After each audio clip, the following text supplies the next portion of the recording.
A very good noon, all of you. I hope all of you are doing fine. Hi, Varun. Yes, I'm doing well. I hope the same for you. A very good noon to all of you. I welcome you all to BYJU'S exam prep. And today we are going to talk about SNAP, right? So the notification has been out for a while. The last date of registration is November 24, right? So we first of all request you to register ASAP because why delay this? You might forget when the last date is. So register ASAP. That's the first thing that I tell you before giving you any monthly strategies, daily schedules, etc. Right? Hi, hello, Stroke. Hi, Aniket. Good afternoon. Right. So when it comes to any exam, any entrance exam, if you have attended my previous sessions, you know that time and again I insist you that first understand what the exam pattern is, what the framework of that exam is, right? Because ultimately you have to operate in that ambit, in that framework.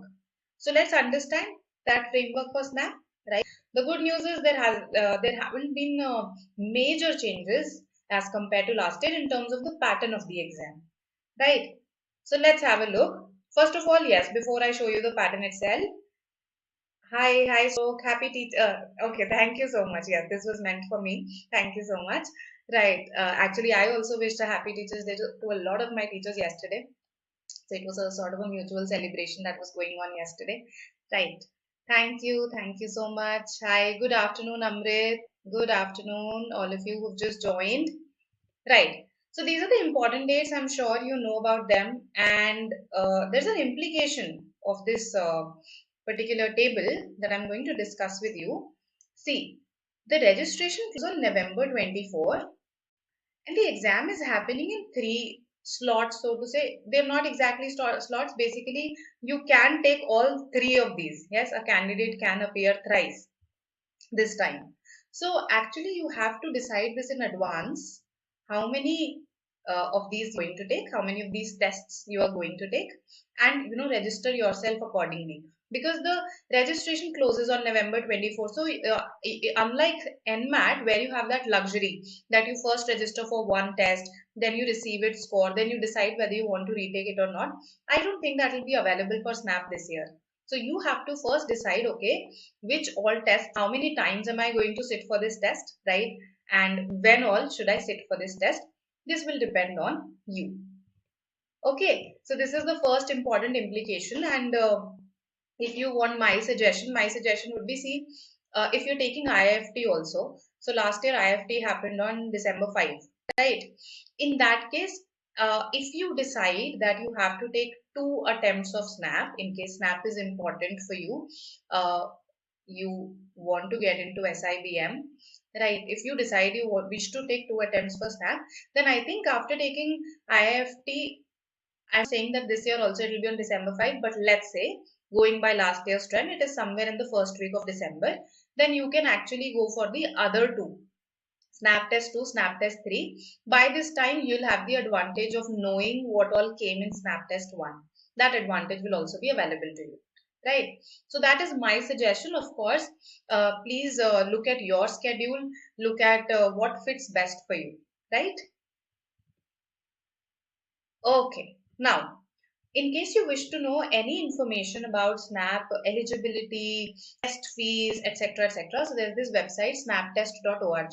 This is SNAP's official website. Just go there, and when you apply, you get to know the fees. Okay. All right. Now, so once you've decided, okay, how many attempts you are going to take, and then comes the next question: what is the paper pattern, right? What all do I have to prepare for? So again, no changes as compared to last year in the exam pattern as such. One thing that I wish you to notice here again is look at this, the general English section. It's a 1 hour exam. Yes, Varun. Correct. Hello, Om. Good noon. Right. So, in general English, they've specifically mentioned these three things: reading comprehension, verbal reasoning, verbal ability. Right. All these have been mentioned here itself. Now, last year and last to last year, in fact, there was no reading comprehension. So, although this has been mentioned, there was no reading comprehension last year and last to last year as well. So the implication is that we don't have to take it for granted that this year also it will not be there. It might come this year, right? We have to accommodate for that possibility.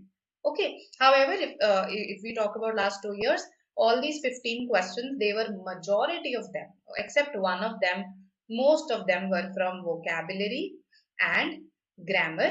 Okay. And although they have mentioned verbal reasoning here, they actually asked verbal reasoning here last year. Okay. This was asked here in analytical and logical reasoning and not in the general English section. Okay. So the point is you have to prepare for all the three: reading comprehension, verbal ability and verbal reasoning. You have to prepare for all the three. Just that if you ask me, I would ask you to prioritize your preparation in such a way that reading comprehension comes towards the end, because it has not been asked for the last 2 years and because it is something that you have been preparing for other exams as well. Right. So I'll give you the order also. And verbal reasoning was asked as part of analytical and logical reasoning last year. Right. No sectional time limits. No sectional time limits in NMAT. No sectional cutoffs in NMAT. So that's a good thing about NMAT, that you can actually give maximum time to the section that you're the best at. You can maximize your score in the section that you're the best at. That's the convenient part about SNAP. Right. So 3 sections, and if you see the least number of questions come from general English only, it should also take you the least amount of time that way. And in total 60 questions, marks per correct answer 1, marks per incorrect answer minus 0.25. Okay, there's 1/4 negative marking. So unlike some exams like MHCT or NMAT, or TISNET for that matter, where there's no negative marking, SNAP does carry negative marking. You have to keep that in mind. Right? So the test structure remains the same as that of last year. Marks, I have already told you, +1, minus 0.25. You can appear for all the 3 slots. I'm sure you know this by now. We discussed this. And lastly, no sectional cutoffs. So these are some points that you have to keep in mind, because your preparation will be guided by this. If you ask me, last year SIBM Pune had a cutoff of 98 percentile, which a student secured at 41 point something, 40, let's keep it 41 approx. Okay. So 40 to 41, that was 98 percentile for SIBM Pune last year, right? So that means 41 out of 60, you do need to attempt a fair number of questions and you do need to get a fair number of them accurate. Okay. If you talk about the general English section particularly, because the 2021 exam happened this year itself in January. It was delayed and it happened this year in January itself. It's very fresh in my memory as to what all topics were asked, how many questions from that were asked, and the level of difficulty also. So I've detailed all of this here. And let me see some of your questions. From where should we learn and practice vocabulary? I have 2 whole slides dedicated to this, so you need not worry. Okay. So now, yes, this is slot 3 of last year. This happened on January 16 this year itself. So as I said, it's pretty fresh in my memory. Now, you can see for yourself that as far as verbal logic is concerned, verbal reasoning, what they like to call, there is just one question here from that, right? And the other questions like cause, effect, course of action, they were all part of your analytical and logical reasoning section, right? So just one question from, let's call this VL. Okay, grammar, parts of speech, tenses, and see, parts of speech, they asked a tricky question. I have that question for you today, okay? We'll discuss that question. Parts of speech, tenses, voice, active, passive voice. In tenses also, it was a good question. You needed to know, hypothetical conditionals for that, right? If I were, those sort of constructions. So parts of speech, tenses, voice, error spotting is again grammar. Fill in the blanks based on preposition. Preposition is an important topic if you are preparing for non-CAT exams. If you attended the session that I took for NMAT language skills, the strategy for NMAT language skills, there also I discussed this, that NMAT in their syllabus itself, on their website itself, they've separately mentioned the area of prepositions. Okay, so their grammar topics are error spotting and preposition. So while in error spotting they've covered all the other parts of speech, they've specifically mentioned preposition for you. So see, 2 questions. One was a preposition based on poems and one was a preposition based on fill in the blank format, right? So this fill in the blank would be tricky for a student, okay? And there was this poem wherein a part of speech was underlined. You had to identify which part of speech that was. Okay. So antonym, synonym, antonym questions, they are very common. Again, direct vocabulary questions are very common in all your non-CAT exams. So SNAP also asked it last year. So I hope this gives you some perspective of the amount of grammar that was asked, right? So 3 questions here, 2 here and 2 here, right? So all in all 7 questions from grammar. And if I talk about vocabulary, so 3 here, idioms and proverbs, fill in the blanks based on vocabulary, that's 5, 6, okay, so 6 questions. So see, am I missing something? 3, then 4, 5, 6 here, alright, so this should be 7 then. So grammar and vocabulary should be an even spread then, okay. Grammar and vocab should be even because there's just one para jumble now. So this is how the pattern looked like for part 3 last year. In some of the exams last year, grammar actually was asked on the heavier side, right? Grammar was there on the heavier side. So grammar and vocabulary are a sine qua non when it comes to your non-CAT exams. You can't ignore them. Okay. How much time do we get for GDPI after the exam? After the exam, see, it depends. See, for instance, they are now releasing the, if everything goes according to the schedule, the results will be out on January 10. Okay. And then accordingly, they'll give you dates for your, next stage. Usually they have group exercises. Okay. Instead of, let's say, just a plain GD, there are group exercises. So this entirely depends on various institutes and they release different dates. Okay. So right now, let's, all the information that we have is till January 10, the date of the result. Okay. All right. Now, coming to, so now that I've seen the question types, I've seen the spread as per the, according to various areas, and I've also seen the number of questions, 15 questions. Let's see the level of difficulty. If you see, most of them are easy or easy to moderate. However, for 3 of them, I've written tricky, right? So 3 of them were tricky out of 15. Right, which is fine, right? If 20% of the paper is tricky, you would still call it an easy to moderate paper only. Okay, so easy to moderate general English section in SNAP. However, you do require practice for vocabulary and for grammar. All right. Okay. Then,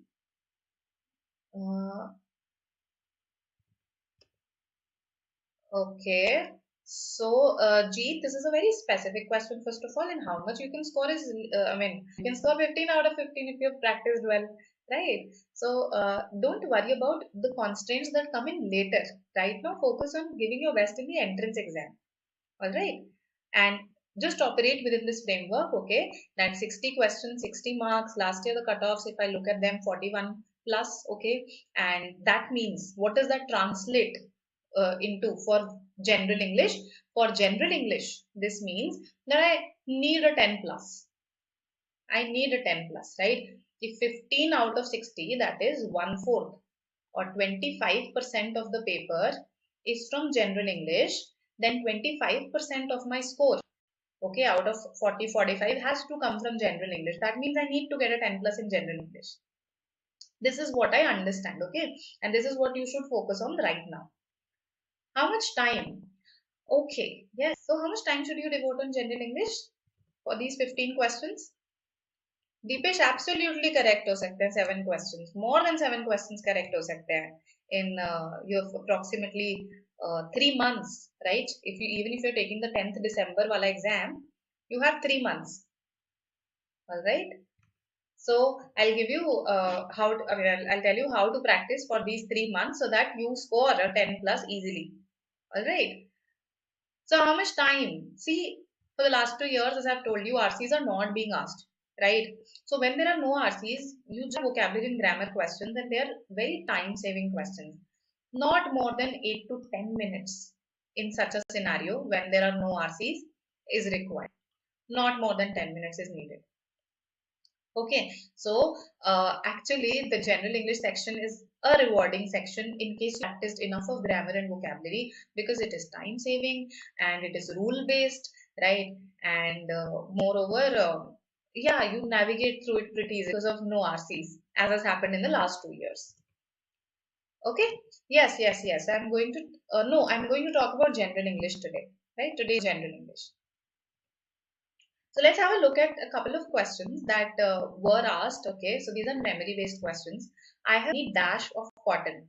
So this was a common confusables question, an FIB based on vocabulary that was asked last year in slot 3. So can you tell me what the answer will be? Yes.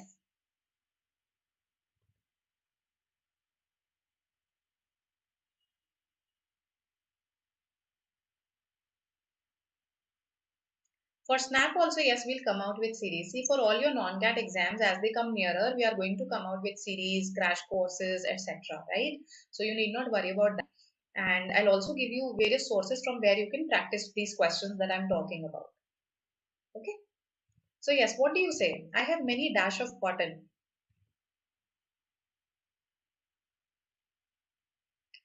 This is out and out contextual vocabulary. In case you've read this somewhere, you'll be able to recall it. Varun says A. What do the others say?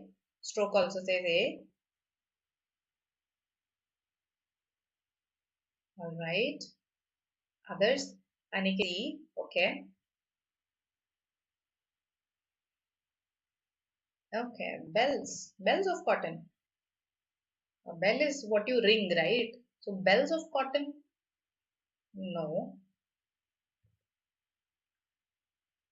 Bales of cotton. Absolutely correct, Sonali. Bales of cotton are bundles of cotton. Bundles of cotton. Right? In case you know this Hindi term, right? That is bales. This bales, see, it has multiple meanings. One is that one is to when you are granted a bail in the sense of a noun, when a person is released from on a temporary basis, that is bail, right? One is used as an idiom to bail out on someone. When you bail out on someone, you basically don't help them when they need it the most, right? So here's an idiom for you, to bail on someone. So while bail has multiple meanings, none of them is related to, let's say, any fabric as such, right? So basically, to release someone, in another sense, it could be something. It's something related to cricket that I'm not. Yes. Bales. Yes. So the bales of the stumps. Yes. How could I forget this? The bales of the stumps. So those are also BILS bales. So this is what bales means, but in no sense does it relate to cotton. It is BALES only that relates to cotton. Absolutely. B is the answer. Right. So I also did this through elimination in the exam. So bells, I realized, no, this does not fit. Then bell, again, I knew this, that bell is used for a woman, a beautiful woman. Right. So a bell is a beautiful woman. And again, how have I learned this word?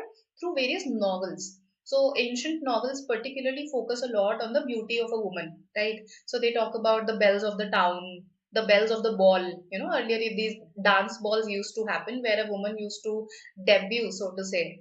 Uh, Debut in the sense that now she is ready for marriage. So this is a part of the Western society, Western culture. So the belle of the ball, the most beautiful woman of the ball. So through these ancient novels, these old novels, these classics that I've read, I picked up this word. So I knew that these two are not the answers. Between these two, I could associate this with the bail that is granted to someone. So I realized that, okay, BALES, I have read this also in this context and the others can be eliminated. So this must be the answer. So please eliminate when it comes to your vocabulary questions. Right? Okay. Hello, Faizan. Yes, this is the parts of speech question that was asked. And again, I'm just writing this from my memory. It's not the exact question, but it said something like this. Napoleon said, Able was I ere I saw Elba, right? So, four options given to you. You have to tell me what is the part of speech of able and what is the part of speech of this ere. So, tell me. Which part of speech does it belong to? And the strange thing is that this question, although it was asked, now air is not a part of, I mean, it's not a word that we use often. It's actually an archaic word. It's an old word. I don't see people using it. Okay, so I also looked at the other words and then made a conjecture that okay, this is the function that this word is playing, so that is its part of speech, right?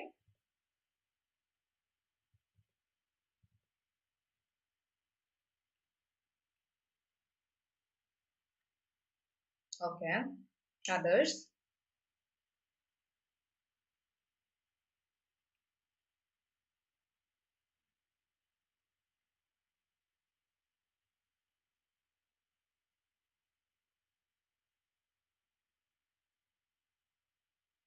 All right. So I've got very few responses. What are the others doing? Yes. These are memory based. Yes. Memory based. Very near to the actual questions. So take a guess. Take a guess. Okay. All right. So B, D, C. Basically, I've got everything except A. Everything except A I've got. So see, able is something that you understand better, right? So let's base it on able. If I say, I am an able person, I am an able person, then which part of speech is able? Able person. Able is certainly not a verb, right? Even when I say I was able to complete, sorry, I was able to complete the task. There also, able is not a verb. Able shows a quality that I possess. So in that sense, it's not a verb. And because it's describing I, it's describing a noun or a pronoun. Here it's a pronoun. It is an adjective. So B or D. So please eliminate. See, I understand that we may not know the meaning, the implication of each and everything, but that's fine. Our entrance exams don't ask us that we have to be masters in English, right? That's the beauty. There are four options. Make use of them. So now it's either a conjunction or an interjection. Now, I'm not saying that that is a criterion, but usually when we have interjections, these are some emotion words. These are emotion words, right? Interjections.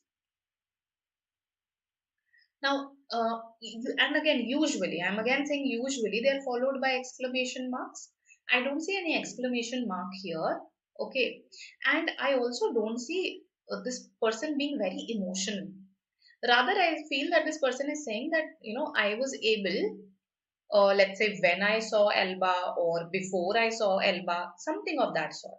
Okay, and what I guessed was that see, I was able is one complete idea, and I saw Elba is again one complete idea. So, what are those words called? Those words that join two complete ideas, those words that join two words, two phrases, or two clauses. They are called conjunctions. So B Bangalore is the answer here. Okay, this is a conjunction. This L, it functions as a conjunction also. It functions as a preposition also. Here is a conjunction. Here it is a conjunction. Okay, it is not that I understand why you said it's an interjection, because people sometimes take out this sound when they are unsure of something, okay, so this part, yes, this is an interjection wala sound, but this r is not the same as that. This here is a conjunction. So this was a difficult question. See, I wrote there it was a tricky question. If you look at the just a second. Sorry, I think I went a bit too behind. So parts of speech question, I've written that it was tricky. Right. So this was that question. More or less, this is what it was. Right.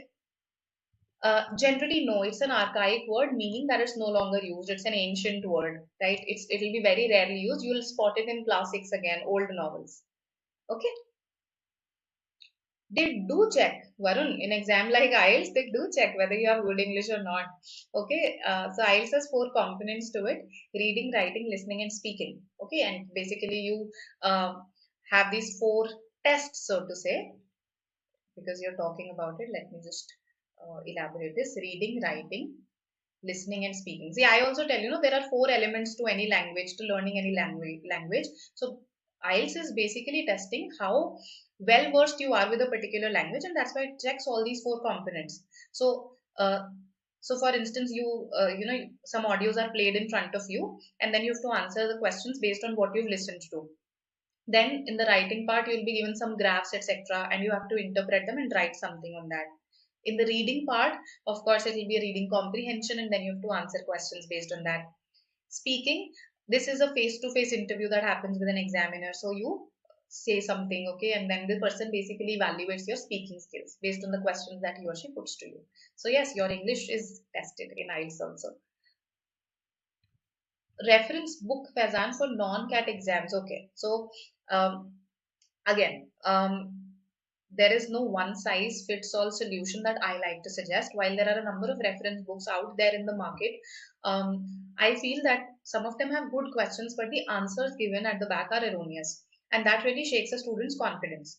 So what I do is I suggest, in case there are any exam specific official guides, I suggest those. So for instance, for NMAT, the NMAT official guide is there, so buy that.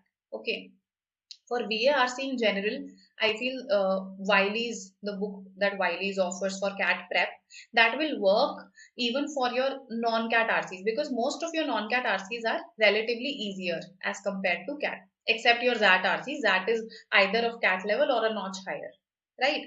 So this is something that I can suggest to you. For SNAP, trust me, you don't need any books separately. So if you're asking particularly for SNAP, I don't think you need a book. I am coming to sources. Okay, so just hold your horses. I'm coming to sources, right? And I have dedicated slides for those. So I hope you've learned some new things so far, right? We've seen 2 example questions, the kind that were asked last year. Of course, I remember the trickier ones or the ones on the moderate side. The easy ones I don't remember. So these were memory based. And apart from that, I hope you've now realized that you need to decide how many attempts you want to take, when you want to take them. You have to make that decision. Now let's come to the practice part. What are the important areas? So see, these are the important areas because we saw that they have come. We've seen that they've come in the last 2 years. Okay, even if you pick up the last 5 years, these will be a constant. Grammar, vocabulary, para-jumbles. Right? Reading comprehension hasn't appeared for the last 2 years, and that's why I've written it with a slight gap. These are your important areas. Now, what are the important grammar topics? Let's talk about that, and what are the sources from where you can learn these topics, from where you can prepare for these topics. First of all, parts of speech. Yes, Faizan, if you talk about the broad areas, no, they are more or less the same. Grammar, vocabulary, verbal logic, and of course, RCs, reading comprehension. Right? So, just a second. I haven't taken it yet, Sonali. I haven't taken the IELTS exam yet. Right? That's because I never planned to teach it, so I never took it also. But yes, maybe in the near future. Then OMET is, yes, idioms and phrases, yes. We'll talk about that when we come to vocabulary. Now, why do I say that have a special focus on parts of speech? See, if you pick up your previous 4 to 5 years, in fact, last 5 years, when you pick up the memory-based SNAP papers, no, you will see that SNAP earlier used to ask you to identify parts of speech in as many as 5 questions. So, as many as 5 questions were dedicated to just parts of speech.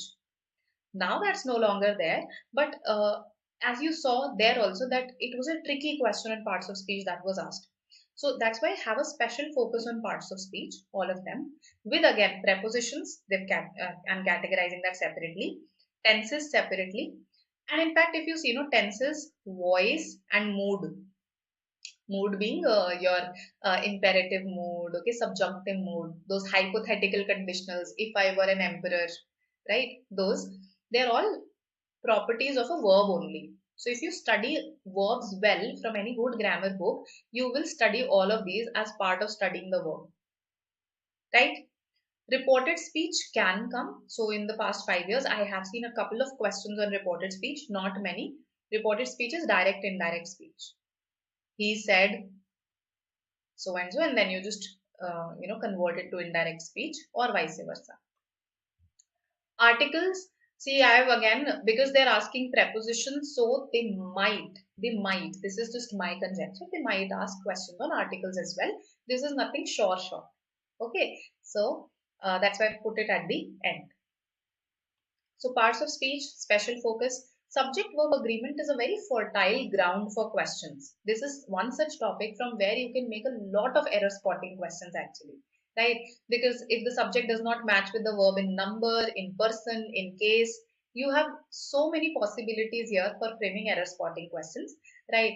And that's why I've highlighted this separately. Modifiers and parallelism, again, I'm highlighting this separately because you haven't done this in your junior classes.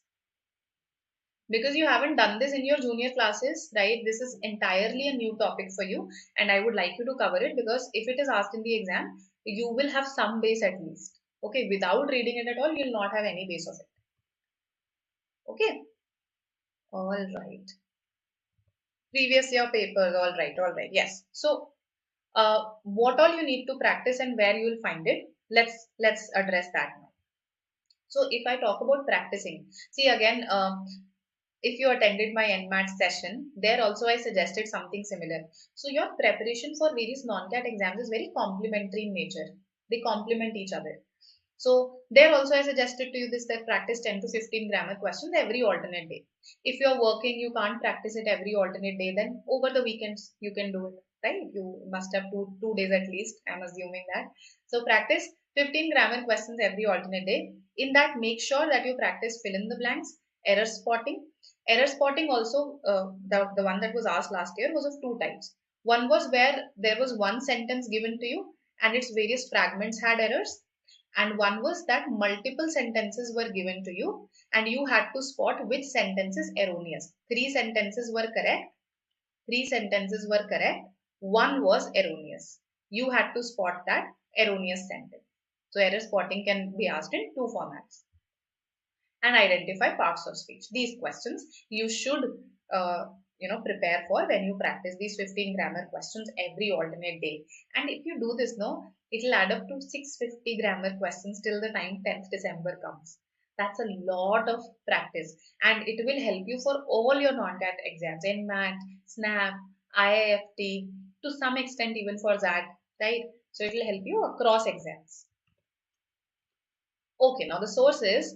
SNAP previous year papers, see, most of them that are available online, they are memory based. So you just Google SNAP previous year papers and they're available very easily, right? Some of them are there even on the BYJU'S exam prep app.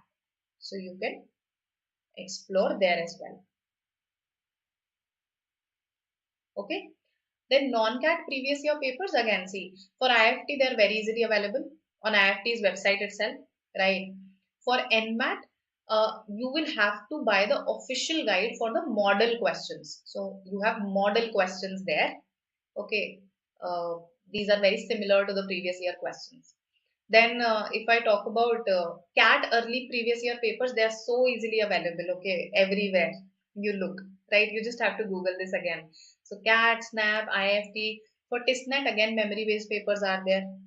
So whatever non-CAT papers you get hold of, memory based, actual on the college's website, get hold of those, practice from there, right? And even if you just take last 5 years papers, no, as in 5 papers each, then also you will have practiced a lot of material. And why take just 5 papers each? If you're practicing 15 questions every alternate day, you could actually practice one paper at least every alternate day. Okay, once you've exhausted that, NMAT official guide is there. Then for fill in the blanks particularly, Wren and Martin is full of fill in the blanks based on various topics. So do practice at least, this is the bare minimum that you can do, practice at least the preposition questions. Okay, from the chapter of prepositions in Wren and Martin. And you of course have mock tests, sectional tests, topic tests. In case you enroll anywhere, you do get sectionals and topic also. In case you take a test series also, then also you do get some sectionals. So do practice through these sources, right? Okay, now important vocabulary topics. So now I'll talk about idioms and phrases. Somebody asked this earlier. Synonym antonym is direct vocabulary. Of course, direct vocabulary has been asked for an eternity in non-CAT exams. So you have to practice for that. Contextual vocabulary can take the form of fill in the blanks, find the meaning of the underlined word, give the antonym of the underlined word in so and so sentence, then close test. So contextual vocabulary can take multiple forms. Idioms and proverbs you should practice, right? They'll help you again across your non-CAT exams. They're not just asked in SNAP.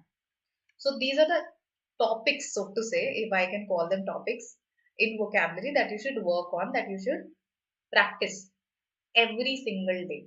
So that's the part, that's the thing about vocabulary. You can't practice it just for, let's say, a couple of days. You have to learn some new words every day, because ultimately you are building a pool of vocabulary. So how will you build a pool? By adding some drops every day, right?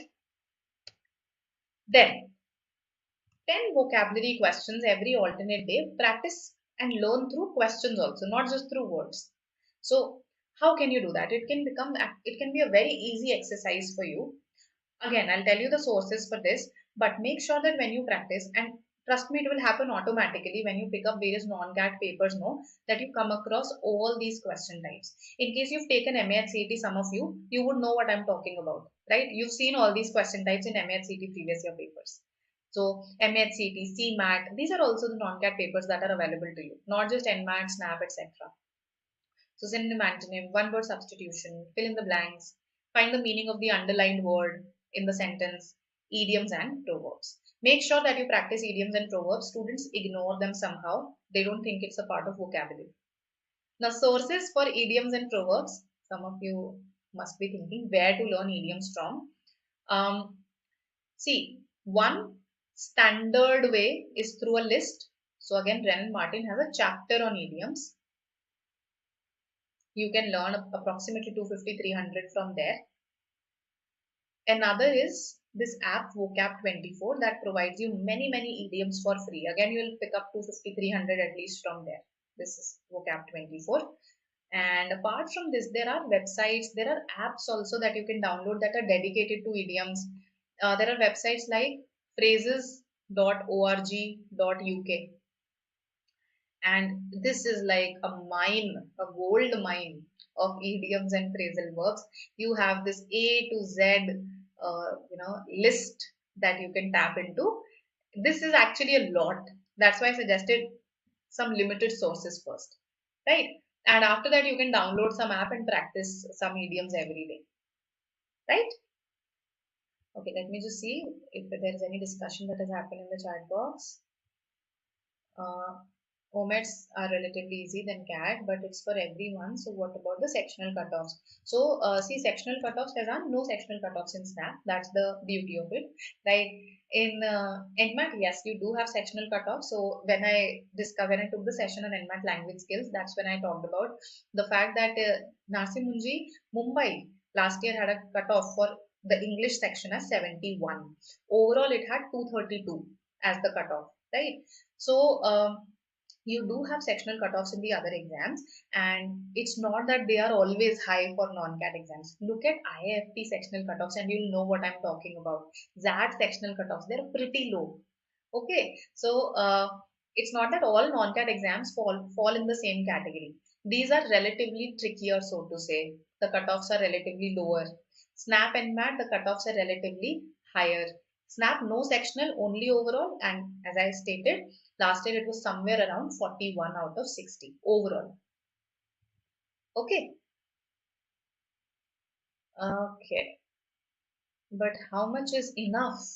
See, with vocabulary, yes, let's talk about the sources, right? And then I'll answer this, how much is enough. So when you practice 10 questions every alternate day, no, or over the weekend, if you practice 30 questions, then it'll add up to 450 questions till the time of the exam, which is again a lot for 7 questions that you're ultimately going to attempt. Okay, now the sources. Of course, the previous year papers that have grammar questions also have vocabulary questions. Then vocabulary quizzes is one very interesting way through which you can learn vocabulary, right? And I think I have recommended this time and again, this app called Vocabulary Builder, right? So this is an app that allows you to play against other opponents also, right? So you learn some words first and then you can test how much you remember, how much you've learned against some opponents. Even when you're learning it, if you get a particular word wrong, it repeats it during the quiz itself. so that the word gets cemented in your mind. So I find it very interesting, right? You can take this. And I think it's a very interesting way to learn words rather than just rote memorization. Otherwise, there are word lists also that are there. So there's an NMAT high frequency word list. There is a Barron's word list for GRE students, which works across exams. It's not like it's confined to GRE. Word Par Made Easy is a book by Norman Louis that again I have recommended umpteen number of times. So these will be your sources for learning high frequency words, for being consistent at it. Vocabulary quizzes will help you. For learning question types, your previous year papers will help you.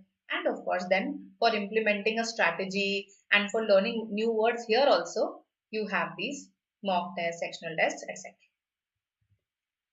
Right. So these will be your sources for vocabulary. And again, I don't think that beyond this you need extra sources. See, Barron's, the most basic list that Barron's has is it has 800 words. When you do word par made easy, you'll be able to finish it in 1.5 months if you do it every day for 15-20 minutes.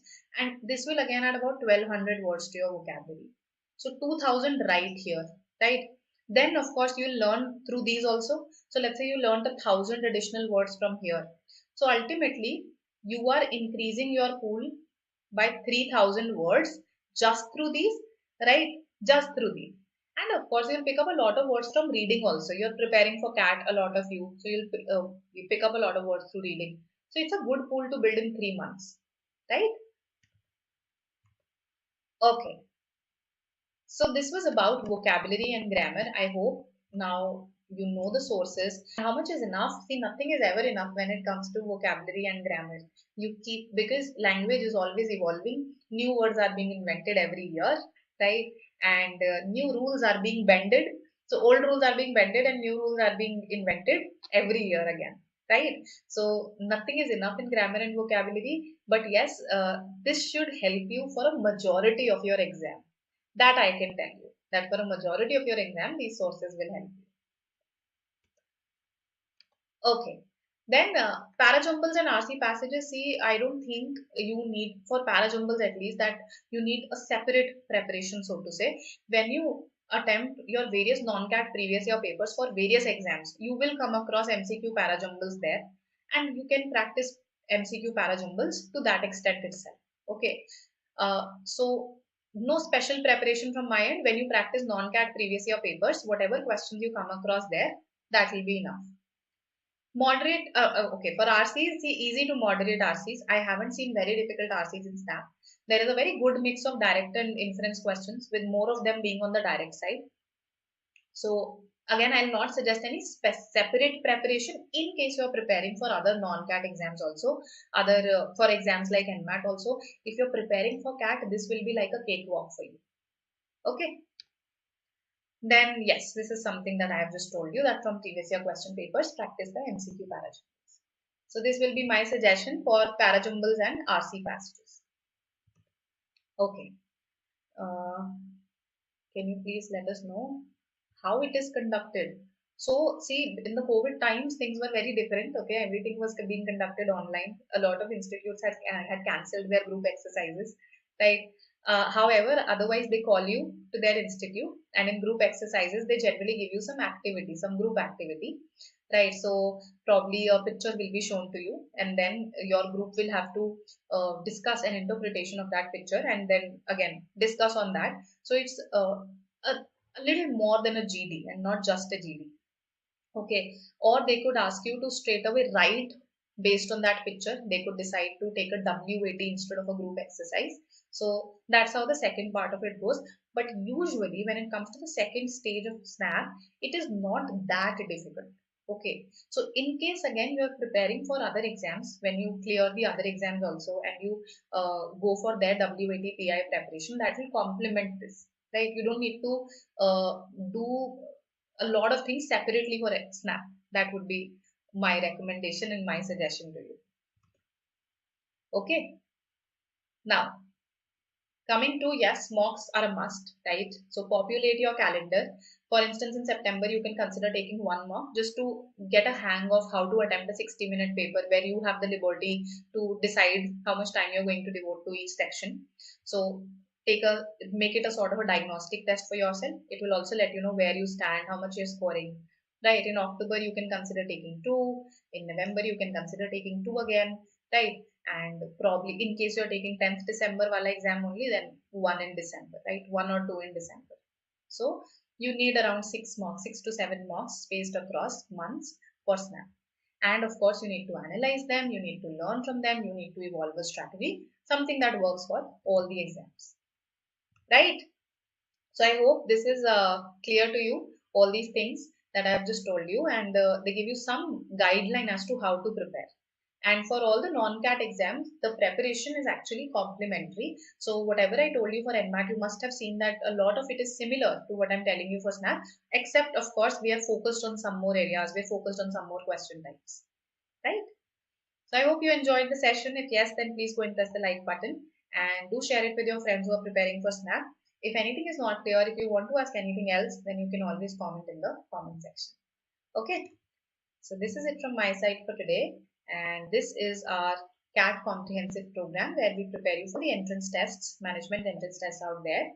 For details, you can call up our counselors, and this is how we can stay connected. This is our Telegram group, and these are our social media handles, right? So this is it from my side for today. I'll see you tomorrow. Bye bye.